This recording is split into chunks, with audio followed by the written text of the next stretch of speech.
I just third-wheeled on a date with a guy and his mom, and he flipped out when I told him I wasn't going to stay the night.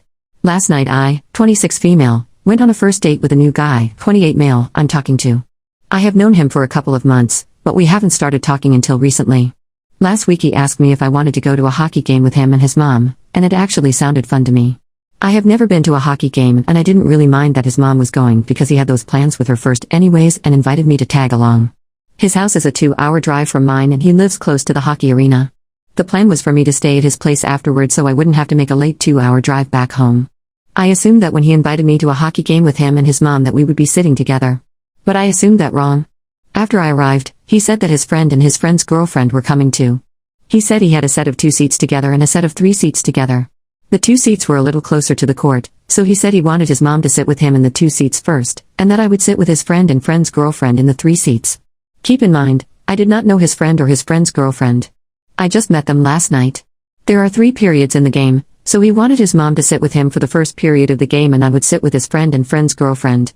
Then we would switch and I would sit with him and his mom would sit with his friends for the second period. And for the third period we would switch again. He had bought the 3 seats together first for him, his mom and myself. When someone offered those 2 seats closer to the court, he bought those too, and then invited his friend and friend's girlfriend to come so I would have someone to sit with. After the first period, he changed the plans and him and his mom came to sit with me in the 3 seats and his friend and friend's girlfriend went to the 2 seats.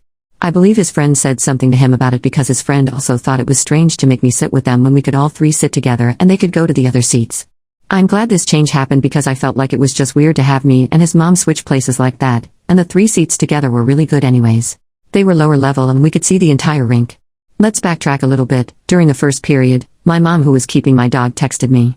Anyone that knows me knows my dog is my absolute baby. He is 12 years old and has been with me through so much.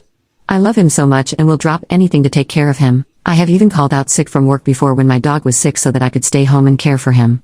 He has degenerative disc disease which is a problem in his spine. The discs in his spine can get inflamed and cause him immense pain where he is not able to walk at all.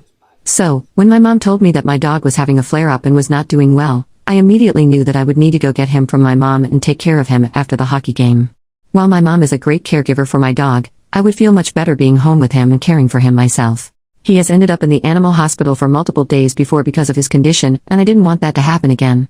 So, I told my date after the first period that I would probably have to go home tonight and take care of my dog instead of staying.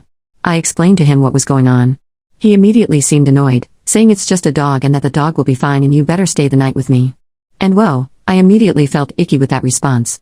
I could forgive the feelings towards my dog being just a dog, because I am aware that people who aren't dog parents may not understand the love that we have for our pets. They are family. But his statement saying I better stay with him really didn't sit well with me. After the game we took an Uber back to his house. He started arguing with me about me wanting to leave to take care of my dog. He raised his voice at me as well, saying if your dog is that important then just go. Get out. You're wasting time just sitting here. He also said, you could at least give me a back rub before you leave. I was utterly stunned at the words coming out of his mouth. I gathered my things and walked out of his bedroom, closing the door behind me. A moment later he came out of his room and rushed downstairs to lock the door behind me. He was still raising his voice and fussing at me saying I was full of bull crap. I walked myself to my car which was across the parking lot in his townhome complex. I got in my car shocked at what had just went down and started driving away. A few minutes after driving he called me and started fussing again. He told me it was a slap in the face for me to leave when the entire night was all about me, and he was doing everything he could to make sure I had fun. Honestly, I disagree with that statement because of how he handled the seating arrangements. But, I was not even upset about that anymore. The reason I was driving home was because my dog was in pain and I wanted to be there with my dog. I tried to explain it again once more but he started yelling and cussing again on the phone, so I hung up. Surely I'm not in the wrong here, right? I still just can't believe this all happened.